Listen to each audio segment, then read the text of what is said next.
Hey guys, welcome to science cart. आज हम black hole के बारे में कुछ रोचक तथ्य जानने वाले हैं। इसके साथ ही हम ये भी जानेंगे कि ब्लैक होल होता क्या है। अंतरिक्ष का एक ऐसा हिस्सा है जहां गुरुत्वाकर्षण शक्ति अंतरिक्ष के बाकी जगहों के मुकाबले सबसे ज्यादा होती है, यानी कि चरम सीमा पर होती है।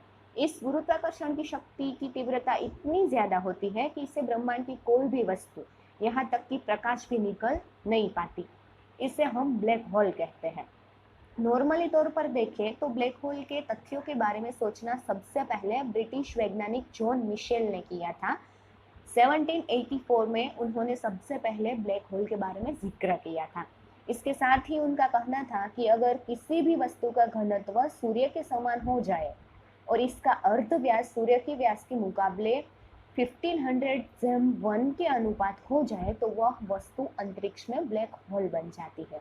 इसके साथ ही ब्लैक होल की जो थियरी है, इस थियरी का जन्म आइंस्टाइन के द्वारा दी गई सापेक्षता की थियरी, यानी कि द थियरी ऑफ रिलेटिविटी की जो थियरी है E=mc², इस थियरी के ऊपर आधारित है। कई वैज्ञानिकों ने ब्लैक होल के बारे में अलग अलग राय दी हुई है। लेकिन इसके बावजूद भारतीय वैज्ञानिक जो है सुब्रमण्यम चंद्रशेखर, उनकी जो डेफिनेशन है वो बहुत ही अच्छी तरह से दी गई है। उनके मुताबिक जब कोई तारा अपना ईंधन समाप्त कर लेता है, यानी कि अपनी ऊर्जा खो देता है, तब वो अपने खुद के गुरुत्वाकर्षण बल को भी नहीं संभाल पाता, जिसकी वजह से इस तारे के अंदर एक बड़ा विस्फोट होता है जिसको सुपरनोवा कहा जाता है। हमें पता है जो तारे होते हैं यानी कि स्टार्स होते हैं, तारों में रेड और ब्लू दो तरह के होते हैं। रेड जो है वो ओल्ड तारे हैं और जो ब्लू है वो यंगर है। जब तारा रेड हो जाता है तब वो अपनी ऊर्जा खो देता है। इसके साथ ही उसका गुरुत्वाकर्षण बल है वो भी उसे संभल नहीं पाता। इस वजह से उस तारे के अंदर एक बड़ा विस्फोट होता है जिसे हम सुपरनोवा कहते हैं। विस्फोट के बाद जो भाग बच जाता है वो संकुचित होने लगता है और इसका घनत्व बहुत ही ज्यादा होता है। इस तारे को न्यूट्रॉन तारा कहा जाता है। यह बचा एक छोटे काले बिंदु का आकार ले लेता है जो लगातार बढ़ता ही जाता है, जिससे हम ब्लैक होल कहते हैं। ब्लैक होल के बारे में और कुछ नए तथ्य है वो हम देखते हैं। सबसे पहले सन 1972 में ब्लैक होल खोजा गया था जिसका नाम था सिग्नस X1। ब्लैक होल की मुख्य ताकत उसके मध्यस्थ में मौजूद एक छोटे से बिंदु में होती है जिसको सेंट्रल सिंगुलैरिटी पॉइंट कहा जाता है। और इसके साथ ही ब्लैक होल की जो सीमाओं होती है उन्हें इन्वेस्ट होराइजन कहा जाता है। जो भी ब्लैक होल की सीमाओं में जाता है वो कभी भी वापस नहीं आता। यहाँ तक कि अगर प्रकाश भी इस सीमाओं के अंदर जाता है तो वो भी वापस नहीं आ सकता। अब तक खोजे गए सभी ब्लैक होल में से सबसे बड़ा black hole super massive black hole है। इसके साथ ही यह ब्लैक होल हमारे सूर्य से लाखों गुना बड़ा होता है और यह ब्रह्मांड में मौजूद किसी भी गैलेक्सी के बीच उत्पन्न होता है। ब्लैक होल का गुरुत्वाकर्षण बल ब्रह्मांड में सबसे शक्तिशाली होता है। यह अपने आसपास वाले सभी ग्रह और तारों को अपनी ओर खींच लेता है। हमारी मिल्की वे यानी कि जो हमारी गैलेक्सी में भी ब्लैक होल खोजा गया है जो हमारे सूरज से 30 लाख गुना बड़ा है। लेकिन चिंता की कोई बात नहीं है क्योंकि यह ब्लैक होल हमारी पृथ्वी से अरबों।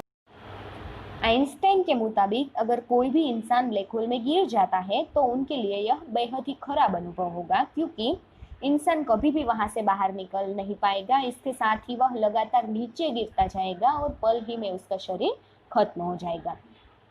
ब्लैक होल में से ब्रह्मांड की कोई भी चीज बच नहीं सकती। इसके साथ ही अगर दो ब्लैक होल आपस में टकराते हैं तो दोनों ब्लास्ट होकर अपने अपने गुरुत्वाकर्षण की ताकत के कारण आपस में जुड़ जाते हैं और एक विशाल ब्लैक होल में परिवर्तित हो जाएगा।